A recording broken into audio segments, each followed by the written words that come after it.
Baik, bismillahirrahmanirrahim. Assalamualaikum warahmatullahi wabarakatuh. Kita ketemu lagi dalam proses pembelajaran tes psikologi 4, tes kepribadian.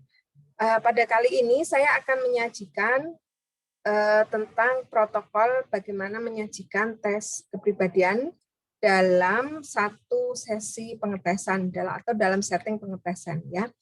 Nah, adalah menjadi salah satu capaian yang akan dicapai dari mata kuliah ini, yaitu membekali mahasiswa keterampilan untuk menjadi tester, terutama dalam melaksanakan tes psikologi, tes kepribadian, gitu ya.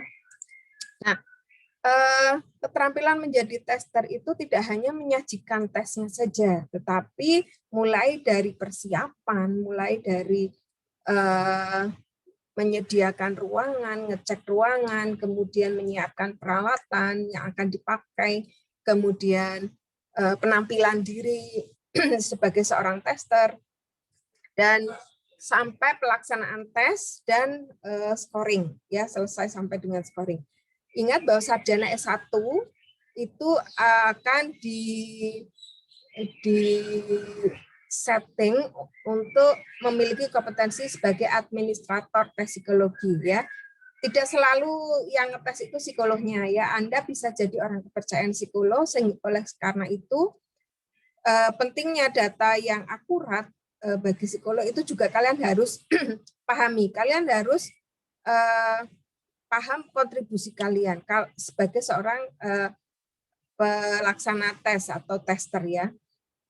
Tester ini punya peran penting, artinya kalau dari faktor tester itu tidak menguasai, penampilannya kurang meyakinkan, tidak memiliki keterampilan komunikasi yang baik, kurang percaya diri, apalagi dalam menyajikan tesnya kurang profesional, itu nanti akan berpengaruh terhadap hasil testi dari yang dikerjakan testi.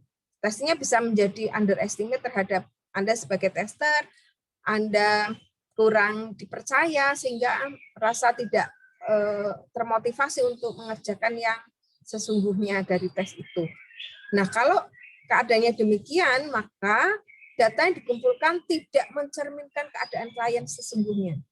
Bukan keadaan diri klien sesungguhnya, itu ada faktor interupsi dari diri tester. Oleh karena itu, sangat diutamakan, sangat penting artinya bagi tester untuk memiliki kualitas sebagai seorang penyaji tes, ya.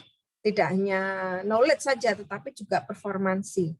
Nah, kemudian tester juga harus paham langkah-langkah dalam proses pelaksanaan tes itu seperti apa. Yang pertama, sebelum pengetesan, itu apa saja yang harus disiapkan, peralatan untuk mengerjakan tes, buku soal jika itu ada. Kalau di tes kepribadian kita yang kita pelajari ada buku soal, yaitu untuk EPPS dan SECT, ya. SECT itu lembar kerja sekaligus lembar soal. Nah, selain buku soal ada lembar kerja, SECT lembar soal sekaligus lembar kerja, kemudian EPPS ada lembar kerja tersendiri, kemudian Drawman test, draw a tree atau baum test, dan house tree person pakai kertas AVS putih, ya. Nah, kemudian pensil, meskipun kita sudah menginformasikan kepada tester kalau Anda ngetes untuk bawa alat tulis, nah sebaiknya kita sebagai tester juga menyediakan juga. Artinya harus standar alat tes, pensil yang digunakan itu pensil yang tingkat kepadatannya tidak terlalu keras, ya. Juga tidak terlalu empuk, tidak terlalu hitam seperti untuk mengerjakan paper komputer itu, ya, LJK itu. Nah, yang seperti itu juga harus standar. Apakah mau pakai penghapus apa enggak, gitu, ya.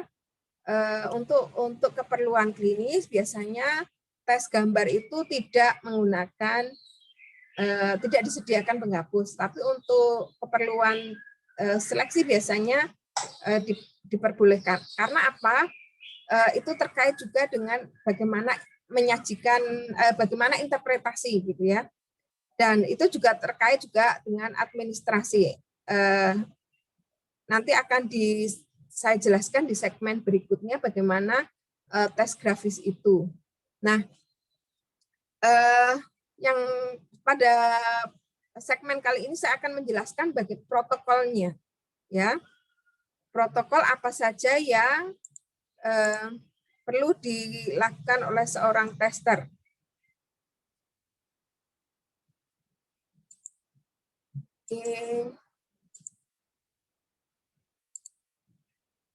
Nah, ini adalah protokol administrasi tes psikologi yang sifatnya klasikal.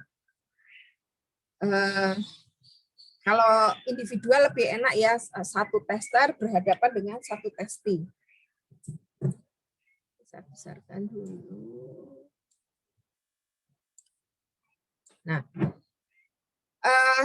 ini setelah pelaksanaan tes ya, pada hari hanya, pada saat penyajian tesnya.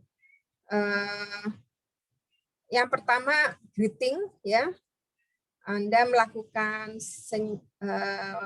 membina raport, membangun raport yang positif, Anda memperkenalkan diri, Anda tanya kabarnya, itu adalah bagian dari greeting.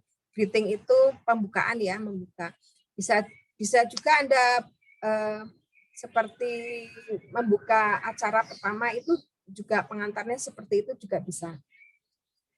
Yang harus diingat pada saat greeting adalah ini upaya membangun raport, membangun atmosfer yang kredibel, atmosfer yang memang dikondisikan untuk pelaksanaan tes. Untuk tes seleksi, ya, untuk keperluan tes seleksi itu menyikapinya sedikit berbeda dengan itu keperluan untuk clinical test, ya, untuk clinical diagnosis atau tes yang digunakan untuk diagnosis klinis. Karena apa? Kalau untuk diagnosis klinis tentunya tes yang Anda hadapi adalah tes yang memiliki hambatan psikologis yang saat itu ingin diungkap bagaimana kondisi psikologisnya. Nah, tentunya ini lebih tidak terlalu formal ya, formal prosedural tetap harus dijaga, tapi tidak sekaku saat pengetesan gitu ya. Kalau tes seleksi juga nggak perlu beramah tamah yang panjang, yang itu karena apa? Anda sebagai penguji yang akan menyortir, menseleksi orang-orang yang ikut tes ini, ya. Nah, untuk yang keperluan klinis tentunya raport itu sangat penting agar tes itu bisa trust kepada testernya dan memberikan jawaban yang memang menggambarkan keadaan diri dia apa adanya, tidak ada perasaan tertekan, cemas, khawatir tentang bagaimana hasil tes ini nantinya, gitu. Sehingga cara menyajikan ketika individual untuk diagnosis klinis itu juga lebih hangat gitu ya. Kemudian diagnosis klinis itu bisa untuk pasien, bisa untuk siswa yang sedang mengalami persoalan atau klien umum gitu ya, klien non karyawan. Karyawan yang sedang mengalami masalah juga bisa. Baik, selanjutnya perkenalkan diri bahwa saya Eva Palupi, kami dari tim psikologi Islam IAIN Salatiga, khususnya dari Laboratorium Psikologi Terapan, hari ini akan melaksanakan tes bersama Anda selama kurang lebih 1-2 jam. Itu perkenalan diri.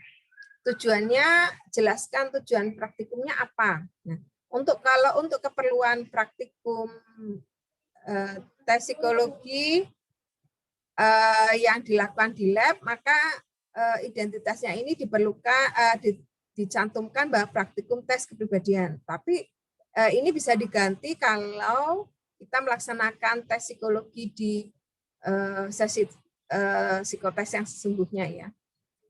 Kemudian untuk klien individual juga perlu dijelaskan bahwa manfaat tes ini untuk apa, bisa membantu saya untuk memahami Anda lebih dalam, untuk mengenali gejala-gejala yang Anda rasakan dengan lebih sesuai dengan data, ya, diperkuat sebagai data. Gambaran sekilas tentang tugas-tugas yang akan dilakukan dan cara mengerjakan tes secara umum itu juga perlu disampaikan, ya. Ini nanti tes yang akan Anda jalani ada yang berupa menjawab persoalan atau ada juga yang berupa tugas-tugas yang harus dikerjakan baik melalui gambar atau pilihan-pilihan dan sebagainya. Tenang saja bahwa dalam pelaksanaan tes ini tidak ada penilaian baik atau buruk dari hasil tes Anda. Hasil tes ini murni untuk menggambarkan apa yang sedang Anda rasakan, apa yang sedang Anda hadapi saat ini, atau tentang diri Anda sesungguhnya seperti apa. Agar kita dapat memberikan rekomendasi dengan tepat. Tuh, ya. Kemudian cek perlengkapan alat tulis peserta. Sebelum mulai itu harus dicek dulu pensilnya tidak tumpul atau sedia pensil yang lain kalau dibutuhkan atau pas patah gitu ya. Nah, atau dijelaskan juga aturan pelaksanaan tesnya. Nah, ketika sedang melaksanakan tes, sebaiknya tidak ada jeda untuk ke kamar mandi atau membalas telepon. Nah, sebaiknya handphone saat ini juga dalam keadaan silent, ya, atau mode pesawat gitu. Nah, silahkan untuk mengerjakan tes ini secara mandiri sejauh apa yang Anda pahami gitu. Nah, setelah dijelaskan pengantarnya, Anda sudah melakukan greeting, membangun rapot sudah agak cair gitu. Nah, kemudian lanjutkan ke pelaksanaan tes yang pertama, ya. Nah, untuk pelaksanaan testing klasikal biasanya itu dikelola oleh 2 orang, yang satu sebagai tester, yang satu sebagai observer, minimal 2 orang lah, gitu ya. Lebih boleh atau 2 atau 3 gitu, tidak perlu sampai 5 gitu ya. Satu ruangan isinya 5, belum lagi nanti testernya itu lebih banyak dari testingnya, itu menegangkan ini jadinya. Observer itu yang mendampingi tester ya. Tester adalah yang menyajikan instruksinya.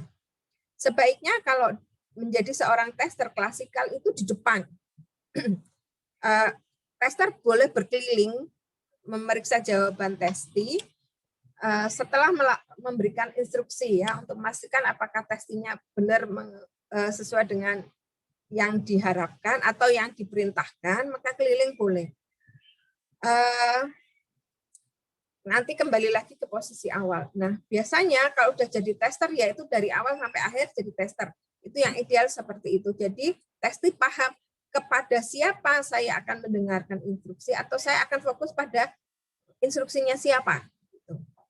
Nah, observer itu yang membackup tester. Ya, bisa jadi ada hal-hal yang perlu dituliskan di papan tulis dan sebagainya. Tapi kalau untuk tes individual ini bisa langsung ya. Misalnya untuk EPPS, lembar EPPS kan ada bagian identitas yang harus dijelaskan. Nah ini misalnya ini lembar EPPS untuk yang individual bisa diletakkan di atas meja. Ibu ini ibu atau kakak atau mas ini bagian ini harus diisikan terlebih dahulu, ada nama, silahkan nama lengkap, tanggal lahirnya, pastikan menuliskan tanggal lahir dengan lengkap, gitu. Alamat jika diperlukan, tanggal tesnya juga jangan lupa. Nah, kalau itu klasikal, bisa hal-hal apa saja yang perlu diisikan bisa dicantumkan. Kemudian observer yang lain atau tester membagikan lembar jawab atau buku soal jika ada buku soalnya.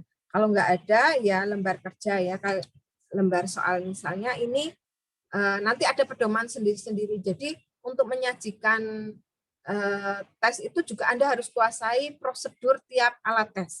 Anda harus paham prosedur tiap alat tes. Tiap alat tes itu pasti punya prosedur sendiri-sendiri. Sama-sama tes grafis ya, DAM, HTP itu beda. Gitu. Nah, kemudian tester menyampaikan instruksi tes yang pertama. Penyajian instruksi sangat tergantung pada jenis alat tes yang digunakan. Ya, apa dulu nih? Ya, kalau untuk rangkaian tes di TP4 itu biasanya DAM dulu, BAUM, HTP, kemudian baru SSCT dan EPPS. EPPS biasanya diletakkan terakhir karena itu butuh waktu yang agak panjang. Observer setelah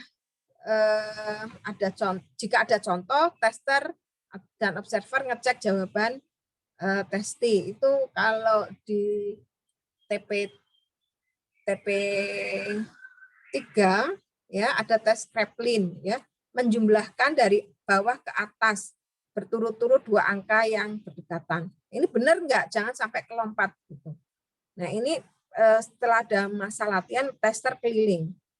Tester hanya boleh membenarkan jika itu di bagian latihan soal. Jika itu sudah soalnya, maka tidak diperkenankan memberikan clue apapun. Ya, karena ada tes yang tidak dibolehkan memberikan contoh, misalnya di DAP, ya draw main test atau draw person test. Instruksinya kan gambarlah orang utuh, gitu ya. Orang yang seperti apa, Mbak?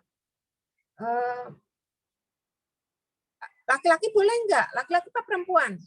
Nah, kita enggak boleh memberikan laki-laki, enggak boleh, atau perempuan gitu. Nanti deh kita jelaskan lebih lanjut di setiap instruksi tiap tesnya. Baik, ini kemudian tester memastikan bahwa semua peserta sudah memahami bagaimana mengerjakan tes yang pertama. Ya, kemudian laksanakan, kalau udah paham, tanyakan apakah ada yang mau ke kamar mandi, ya. Kalau ini seleksi atau kalau klasikal ya ditanyakan juga tidak apa-apa. Kemudian laksanakan tes yang pertama. Setelah selesai, observer mengambil kembali buku tes 1 dan membagikan lembar jawab dalam tes klasikal. Nah, ini yang bergerak banyak observer, tester membantu di mengumpulkan lembar jawaban yang di depannya, ya. Baik, setelah selesai kemudian dilanjutkan ke tes kedua dan seterusnya. Prosedurnya sama, langkah-langkah pelaksanaan tes selanjutnya sama seperti langkah-langkah pada pelaksanaan tes yang pertama. Gitu. Nah, kemudian untuk memulai tes yang baru, kita bisa berikan prompt atau penanda bahwa kita akan lanjutkan ke tes berikutnya ya. Saya dan teman saya akan bagikan lembar soal. Jangan menulis apapun sebelum ada perintah. Bagikan. Ketika seleksi, meskipun dalam proses seleksi juga nggak boleh judes ini ekspresi wajah. Biasanya kalau pemula itu testernya itu tegang gitu ya, testernya tegang, kemudian kelihatan dari wajahnya. Nah, itu akan ketahuan, akan dirasakan juga oleh testinya gitu. Jadi kita perlu latihan bagaimana mengelola emosi gitu, dan latihan memberikan instruksi sebelum menyajikan. Ada micro teaching gitu ya. Oke, setelah semua rangkaian selesai, kita penutup ya, closing. Kita sampaikan sampaikan terima kasih kepada tester. Nah, ini yang saya buka adalah yang kemarin ya, pedoman untuk kakak-kakak asisten dalam mendampingi kalian melaksanakan tes. Oke. Selanjutnya, oke. Untuk tes yang sesungguhnya penutupnya kita bisa sampaikan terima kasih telah bersama kami menyelesaikan tes psikotes ini. Semoga memberikan hasil yang sebaik mungkin. Nah, biasanya tes itu untuk seleksi karyawan, untuk proses seleksi atau promosi dan sebagainya, untuk setting organisasi ya berarti ya, itu itu atau konseling individu itu ditanyakan hasilnya kapan. Baik, kalau Anda sebagai tester yang di bawah kewenangan seorang psikolog, maka Anda sampaikan bahwa hasilnya akan diserahkan kepada orang yang merujuk Bapak Ibu semua untuk tes ini. Misalnya karyawan, Anda suruh ngetes seleksi karyawan baru, maka laporan itu Anda serahkan kepada usernya, kepada orang yang meminta jasa kita. Ya siapa? Berarti mungkin bisa HRD-nya atau bisa owner-nya dan sebagainya. Tidak kepada testingnya langsung. Nah, untuk keperluan konseling itu bisa kita sampaikan kepada testingnya bahwa hasilnya akan disampaikan, akan diproses dulu oleh psikolog, kemudian nanti hasilnya kalau sudah jadi diperiksa oleh psikolog akan dihubungi kembali. Biasanya sekitar untuk kasus satu individu itu 1 hari bisa selesai, besok bisa diambil dan sebagainya. Nah, tetapi ini kita nggak boleh PHP juga, kita harus pastikan informasi yang benar dari psikolognya, ya. Baik, itu adalah bagaimana tahap kita menyajikan atau protokol dalam satu pelaksanaan tes psikologi, gitu ya.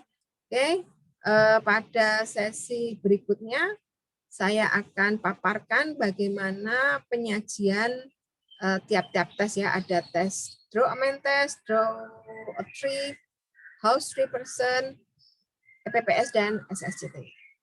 Sementara kita berpisah dulu. Terima kasih. Assalamualaikum warahmatullahi wabarakatuh.